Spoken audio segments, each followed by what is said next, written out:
Welcome to Backline Banter.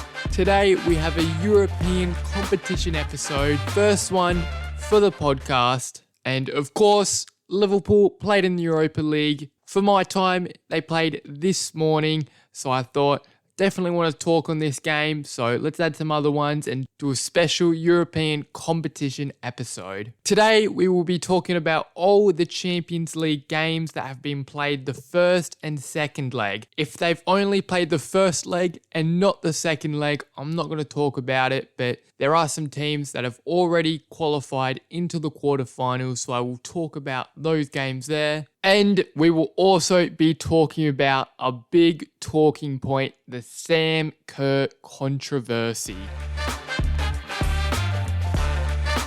Sparta Prague 1, Liverpool 5, over in Romania, of course, at Sparta Prague's home ground. We end up winning 5-1 in the end. I'll run you through the goal scorers. For Liverpool, McAllister with a penalty in the 6th minute. Nunez with 2 goals, the 25th minute and the 48th minute. Diaz in the 53rd and Szoboszlai in the 94th minute. For Sparta Prague's goal, sadly for Connor Bradley, it was an own goal in the 46th minute. Before we jump into the highlights and I talk about the goals that were scored, because damn, 6-goal thriller. Obviously, a lot more of a thriller for Liverpool than Sparta Prague. But to be honest, our starting lineup was pretty good. I thought it was going to be filled with a lot more youngsters and given a lot more of our senior players a rest, but that's not the case.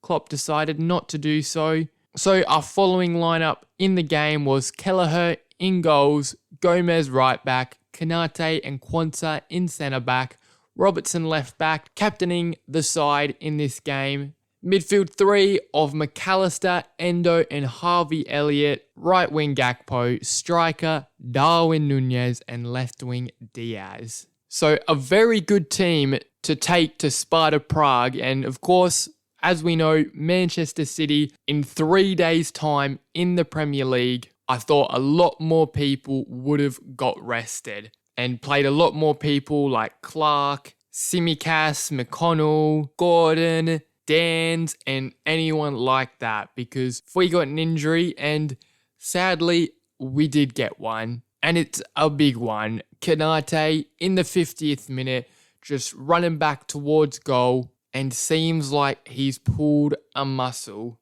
So really, really not good signs. As soon as I saw that, I went, oh no. Because really, we only have 3 centre-backs at the moment. Obviously, Matip out for the rest of the season, so the only 3 we really have is Van Dijk, Quansah and Kanate. Really not good signs. And you just think, is he going to be back in time for the City game? Oh, it's not looking good, that's for sure.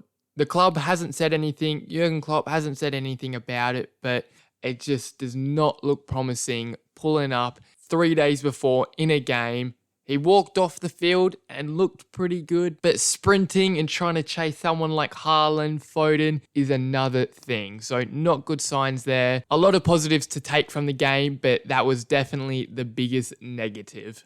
On the game, Liverpool played pretty well, of course, getting the goals in the end, and you've got to say, really just finishing the tie in the first leg over at Sparta, which is good, as next week we do play them at home, so we'll be able to rest so many players with a 4-goal lead. You don't expect them to come back, and you would think that is us into the quarterfinals.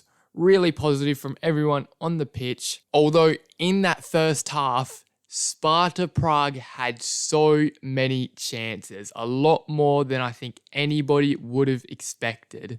They had multiple chances to draw the game 1-1, but they just couldn't find the back of the net. I don't know what it was, their shooting boots not on. Kelleher making a fair few massive saves. He was unreal when he needed to be. And once again, smashed it. What a performance by him. I feel like I'm saying this week in, week out, which is so good to be saying coming into the game against City. Of course, big loss with Alisson out, but Kelleher has stepped up phenomenally. as I was saying, Sparta Prague genuinely could have been about 4-1 up in the first half because so many chances and it just wasn't working for them. They were missing the target for some just completely mishitting it. Kelleher with some big saves. And you would have thought to give them any chance of qualifying into the next round, they had to take those chances, but missed all of them completely. Of course, they did get their goal, but it was Bradley putting it in his own net. It was actually his first touch of the ball, hitting it into his own net. You're not a real defender till you've scored an own goal. So at least he gets that out of the way. But yeah, just a cross coming in and he sprinted back, trying to get something on it to stop it going to a player, which probably would have had a first time finish. And I would have said they would slot it, but seeing them in the first half, you just think they could have had an open goal and somehow could have missed it. But he just runs into it and it comes off his shin while he's sprinting to try and get something on the ball and fires into the back of the net. Nothing you can do about it. Things like that do happen and it is what it is. But with Sparta Prague's chances, it actually did make it for a very entertaining game for both teams. I actually did expect before the game had even started and the days coming into it, I thought this would actually be a very tough game. I thought we honestly possibly could have lost it or even drawn it,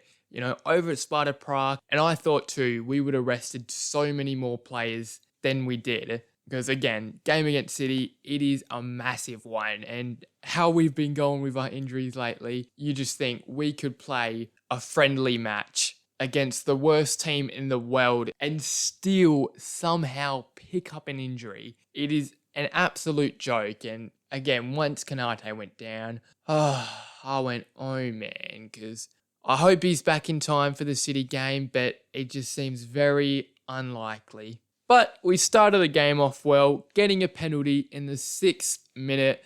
McAllister won it. He sprinted on the ball using his pace to get a bit of a loose touch from one of the Sparta Prague's defender. Got to the ball first. Defender clipped him. Definite penalty. And referees, they don't get much flowers, you could say. But he did a great job to spot the penalty, give it straight away, not making everybody wait a long time. He looked at it, gave a second. Yep, that's a pen. VAR would have had a quick look of it and gave the all clear. Didn't have to get him to the monitor. And yeah, good call. So with that penalty, I was thinking, surely Darwin Nunez has got to take it. Obviously, he had one against Chelsea in the Premier League, which he did hit the post in, but I thought, everyone misses a penalty. It is unlucky that that was his first penalty he's ever taken for Liverpool. But McAllister steps up to takes it and does beautifully to score. Just shoots it left corner. The keeper given no chance to save it. He dived the other way, but even if he dived the right way, never saving it. Beautiful pen by McAllister. And the perfect start away from home. Especially we wanted goals. And of course, we did get them to see if we can finish this game in the first leg. The next 2 goals scored by who else but Darwin Nunez. And this will be the deep Darwin dive. We'll put it in right in the middle of the Liverpool experience. Darwin Nunez's first goal of the game. What a stunner. Gets the ball from Harvey Elliott outside the box. Just holds the ball at the top of the box. Thinking about what should he do. And just cuts inside, takes a touch.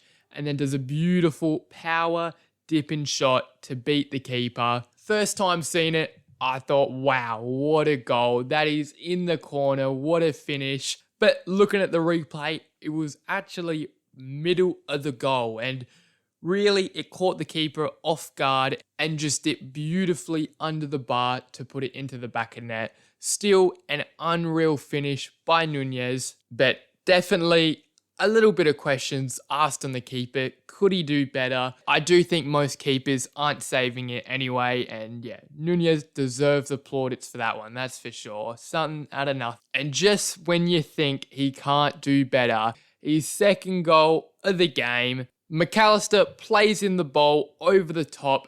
The ball takes 2 bounces and Nunez absolutely hits it with the laces. What a finish, past the keeper, into the corner, side netting. The defender on him kind of just standing off him a little bit because there's no chance that he's going to score from the position he's in, but he does exactly that. Keeper's got no chance to save it. Hit with so much power, so accurate in the side of the goal, and wow, again, two unreal finishes. I've been saying for time now, once Nunez clicks and just everything starts flowing, he starts getting his goals in on a consistent level, he will be the best striker in the world, and he's doing exactly that at the moment in fire form. He is seeming like at the moment he gets a chance and he puts it away. No questions asked about it. And even does it with his flair, pulls up out of nowhere to score long range goal on the volley. Just incredible by him, really. What a game from him.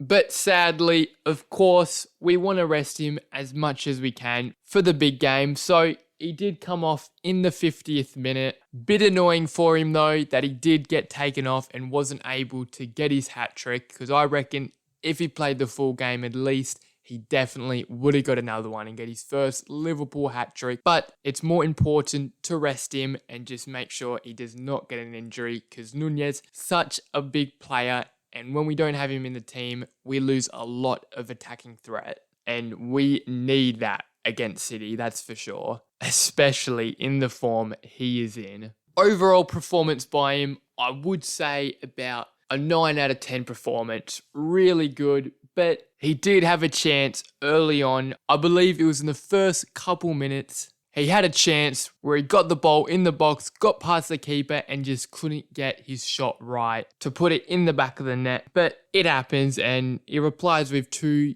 stunning goals. So that's why it's only a 9 out of 10, not a 10 out of 10. And again, he's looking so promising. I cannot wait to see him play against City.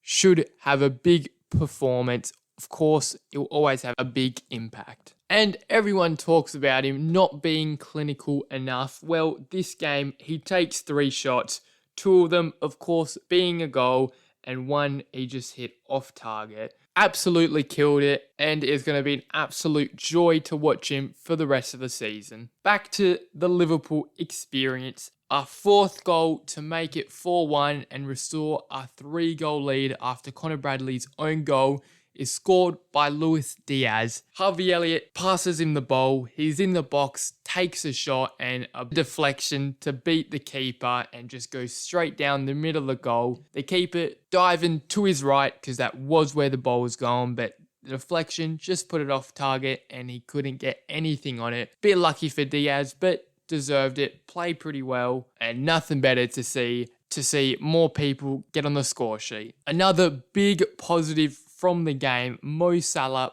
back from injury, came on the 74th minute just to have a little runabout, and he did end up putting the ball in the back of the net in the 84th minute.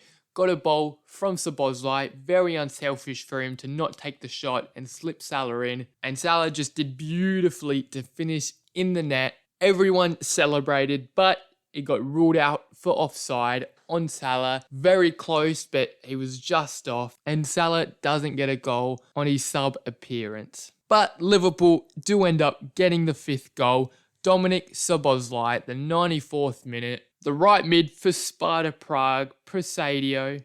That's definitely not how you say it, but I forgot how the commentator said it, so we're going to stick with Presidio, the Ecuadorian player for him, who I thought played pretty well for Sparta Prague. Definitely one of their brightest sparks for most of the game, apart from up until the end, when he just completely misses the ball and lets it run to Szoboszlai, who just runs inside, past one defender, and puts it into the corner of the net. The keeper did get a touch, but not enough to steer it out of goals. And again, good to see him on the score sheet. He came on in the 50th minute, of course, coming back from a hamstring injury. and looking good again, looking fit. So it will be interesting to see if he starts against City. And I believe that is everything on the game. A good win for us, 5-1, to take a 4-goal lead when we play him again at Anfield. You definitely do not see them getting at least 4 goals at Anfield. No chance. So looking good for the quadruple again. Bit more progress in it. My man of the match for the game, either Nunez or Harvey Elliott. Of course, Nunez played 50 minutes, 2 goals, and Harvey Elliott played the whole game and got 3 assists. So I am going to give it to Harvey Elliott. Played an absolute class game, solid as always. And you know me, I love Harvey Elliott. 3 assists. Played the full 90. What a man. Definitely dictated in that midfield. There was a lot of space in that middle of the park a fair few times, and he absolutely drove into it, playing the crucial balls. As you can see, the 3 assists again, and well-deserved man of the match, in my opinion. With that all said and done for the Sparta Prague Liverpool game, we move on to the prediction on the Liverpool versus Man City game in the Premier League. An absolute massive game, first versus second, a big decider for the title this year, because even a draw could put Arsenal in first place by the end of the game week if they win their game. So massive for the 3 top teams in for the race. And of course, I've got to say, Liverpool will win that game. I do believe they will. If we had all our players fit and no injuries, I'd had no questions asked about it. We would beat them. But it is going to be a lot more harder with all our injuries. But at Anfield and big games like this, we always pull something out of the bag. You see it against Chelsea. You see it against Forest late on. We are just making it work. And you really feel that everything is just going our way at the moment. Kind of meant to be. Klopp's last season. Going to win him all the trophies we can. And I believe all the boys will dig deep and do a ripper of a performance against City at home. If this game was at the Etihad, I think we would lose. But being at Anfield, it just gives us that extra thing we need to get us across the line. And I can't wait to watch it. It is going to be such a thrilling game. So important. Just wait for Nunez to pull out a massive performance against them. Score predictions for the game. I'm going to go 2-1 to Liverpool. I reckon Nunez and Salah will get the goals for Liverpool, but City will manage to get a goal. I've got a feeling it's going to come from a corner and one of the defenders, Diaz, Ake, whoever it may be, as our backline so strong. Obviously, a big blow if Kanate doesn't play, but Kwanzaa is quality. He can do a job, that's for sure. But I reckon we'll defend really well the whole game, but let a corner slip in. Haaland definitely not scoring this game. Van Dijk has got him locked down to a T. I think he's only scored once against us, and I don't remember the goal, but I remember it being some BS, either a tap-in or a penalty, and didn't deserve it. But Haaland, gonna have a quiet game. Although Phil Foden and De Bruyne, those are the 2 players I am a little bit worried about, to say the least. But like I said, we're going to have a big performance and we're going to shut down big players like that and get us the win 2-1. Then once we beat them, it will just be either us or Arsenal to see who doesn't drop points and become the winner of the Premier League. Massive game, and it's going to be a massive podcast episode talking about that game. Probably be very similar to the last episode where I talked a lot about 2 big games and then quickly about all the others. Unless somehow we do end up losing and it might be a quick episode, but that won't happen and we will get the win 2-1. Mark my words, Nunez, Salah and Ruben Diaz for City to score. Into the Champions League fixtures. The first one we'll talk about, and it will be pretty quick, Man City versus Copenhagen. In the first leg, it was 3-1 Man City, and in the second, it was the exact same 3-1 to City. So aggregate 6-2 Man City win and go through to the quarterfinals. It's going to be a very big matchup on who they play. And as long as they don't play PSG, I'm happy. Because this Champions League season, of course, Liverpool not in it. And PSG, my second team, I'm going for them to make it all the way. But I'll talk about that a little bit more on their game. Honestly, overall, I thought Copenhagen did pretty well against City in both legs, managing to get a goal. Of course, City very dominant, having so much possession. But I thought Copenhagen did well to play in the counter-attack, get some shots and get 2 goals in the 2 games. But not much you can do when you're drawn up against City and when a couple players are worth more than your whole team combined. So good effort by them. And really, the real win Copenhagen got in the Champions League is knocking Man United out of it. Can City win back-to-back trophies? Well, of course, very, very possible. The only teams that I see that really can challenge them are Real Madrid, Inter, and possibly Arsenal, which hopefully they get one of those teams in the next leg so they can take them before they get very far into the finals. But we'll see what happens. Bayern Munich 3, Lazio 1 on aggregate.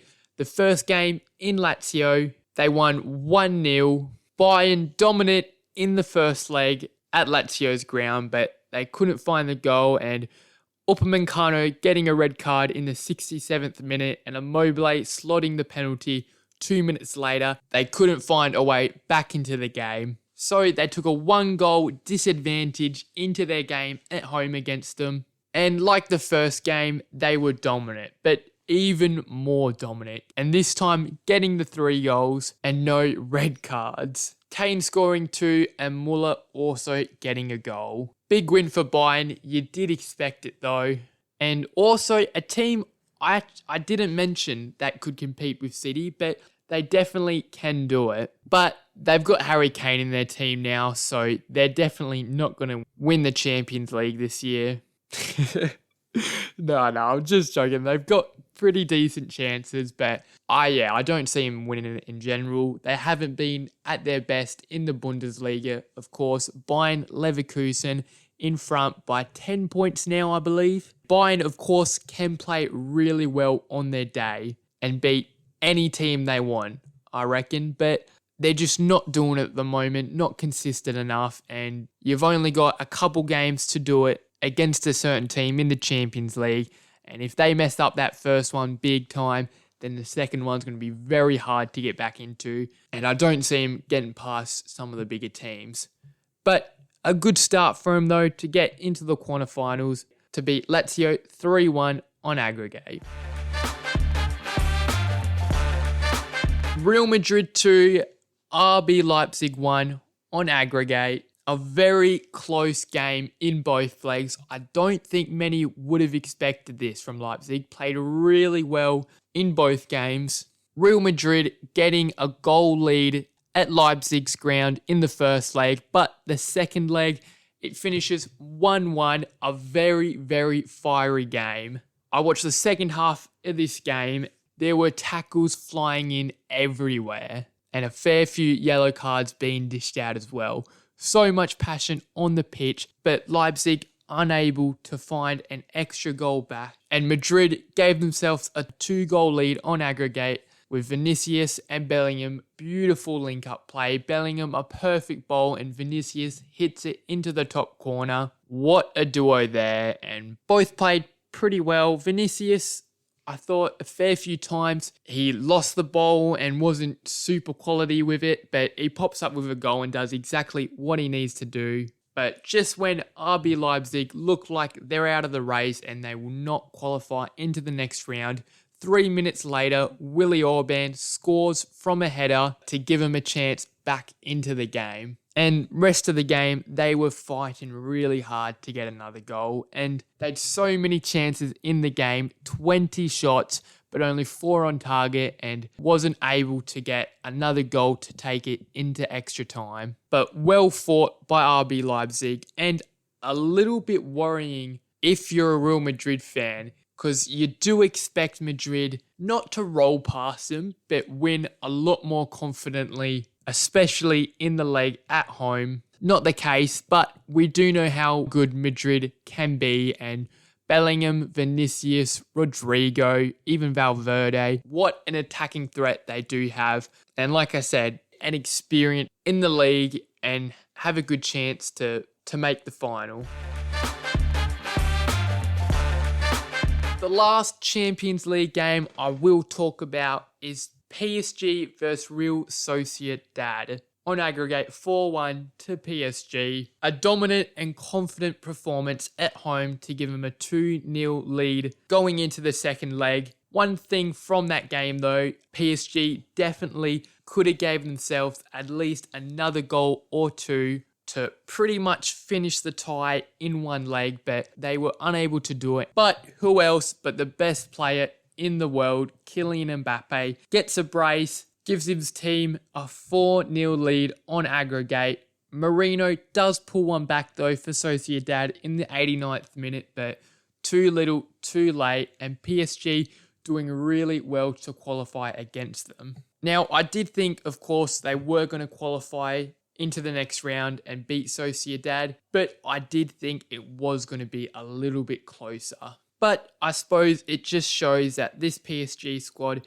is slowly getting better and better and used to playing with each other and getting used to playing in big games. Like I said earlier, I am rooting for PSG to win the whole thing. I know, very unlikely, but I want them to do it because they're my second favourite team in the world. I don't watch a lot of them apart from when they do play in the Champions League, but I absolutely love Mbappe, and they were the first big team that really got me into football until I found Liverpool, and now big Liverpool supporter. But I've always wanted to see PSG do well in the Champions League, and in the season where they made the finals and just lost to Bayern 1-0, it was very sad, and ever since then I've wanted them to get back there and even win it. But you did think at the start of this season, with no Neymar, no Messi, it's going to be a very tough job. Kylian Mbappe, in his last hurrah for the club, can he do an absolute miracle and get them into the finals? Now, it's going to be tough. It really is. And they're going to need a bit of luck. They're going to need skill. Definitely not one of the favourites to win it. And I also think a fair few people even tipped them to not even advance in the round of 16 past Sociedad. PSG always winning the league in Ligue 1. But there's always that conversation is there's not much competition to them. They have so much money invested in the squad. And it always comes to the Champions League and they're just unable to do it. And I know from experience, so many heartbreaks. That Real Madrid game stands out especially for me. Having so much of a lead and then Benzema hat-trick. It still hurts that day. And but we've moved past it, and I really hope they get one of the easier teams in the next round. But it's complete luck of the draw, and fingers crossed they get as far as they can. So Mbappe, hopefully he's got a very strong back to carry him all the way through. But the PSG squad looking very young, looking very alive. You never know, they could pull out a miracle. And that is all the Champions League games that have been finalised in the round of 16. Of course, there are still 4 games to play to decide the other teams if they'll make it through. There's Arsenal versus Porto, which of course Porto have a 1-goal lead. Barcelona versus Napoli, and it's a 1-1 on aggregate. Atletico Madrid versus Inter, and Inter Milan have a 1-goal lead. And Dortmund versus PSV, and that is 1-1. So some big games, a little quick prediction for all the teams. Who do I think is going through? Arsenal versus Porto. I think Arsenal's going through. I think at home they will dominate Porto. Barcelona versus Napoli. I reckon Napoli's going to get through. Barcelona at home, I reckon they're the favourites, but I think Napoli, very good. Love Osimhen. And Barcelona, in my opinion, not looking very good this season. At least not looking the best. So I reckon Napoli pulls one out of the bag. Atletico Madrid versus Inter. Now, Inter do only have a 1-goal lead, but I know how quality they can be. They got to the finals last year and so close, nearly won it, but didn't. So I think Inter will qualify. And Dortmund versus PSV, a very close game and a very close and good game in the first leg. But at Dortmund's ground, I reckon they will qualify. Sam Kerr controversy. There are allegations of her racially harassing a UK police officer. This incident happened on the 30th of January 2023. Now, there are reports that Sam Kerr could get 6 months jail time if she is found guilty. She entered a not guilty plea in court and will likely face another hearing in 2025. But such a massive face of football in Australia, especially on women's sport, and for claims like that, it is massive.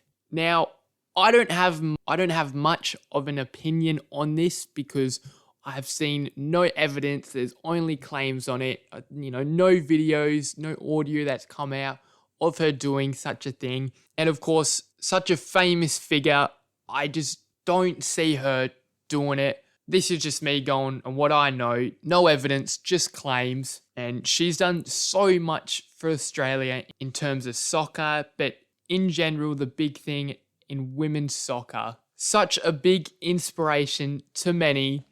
You just don't see that she could be a person that could say hurtful things, and especially racial terms, to a police officer. But it is being talked about all over Australia, so it is a big deal. But you always see big players like herself getting caught in the media due to claims by people. As of course, such a big public figure, anything negative about them would be a massive story. So people do tell a fair bit of rubbish. I'm not saying they're always wrong, but for the most part, it's just a lot of waffle. And really, all it does is ruin their reputation for no reason. A big example is Peter Boll. Documents was released that he failed a drug test and was using steroids to help boost his running performance. But it turns out, and I don't remember exactly, so don't quote me, but I believe he got a false positive on his drug test for doping. But the big thing I found was that the documents that showed his false positive should not have even been released to the public. So I remember blowing up and just ruined his reputation name. And I believe 6 months after the scandal, till he got exonerated and was able to run again. But just something as silly as that, a false positive, the document got released to the public, which it shouldn't have. It should have just been given to his team and then do another test, and then the real result would have happened. But the media just taken that and blown it up, which it did. And what could be happening to Sam Kerr now? Again, I'm not saying that she didn't do it because I don't know, but I'm only saying what I can see. And for the most part, she seems like a good person and wouldn't do it. But I just thought a big discussion in Australia at the moment, so I thought I'd just touch on it a little bit. And of course, Sam Kerr is not playing football at the moment. She tore her ACL, so she had knee surgery, and she's hoping that she can be back in time for the Olympics. And I just want to touch too on what a player she is, because absolute quality. The past 2 years, she's came second in the Women's Ballon d'Or both times. And of course, in my opinion, I thought she should have won both of them. Did amazing for Australia in the World Cup when she was able to play. I remember a screamer against France, and just done so much for the country and Chelsea in her past years. What a footballer. And yeah, sad to see all the claims against her name. Thank you guys for listening. I appreciate it. This one, a little bit of a shorter episode, focusing not on that many games, but wanted to talk about Liverpool, and especially after the game. 5-1 win, a big result, a lot of talking points. I've wanted to do a Champions League episode for a while, so here it is. If you can do anything to help the podcast, that would be greatly appreciated. Give me some feedback, because that is the only way myself is going to get better. And stay tuned for the next episode coming out, a big one, Liverpool versus Man City. See yous later.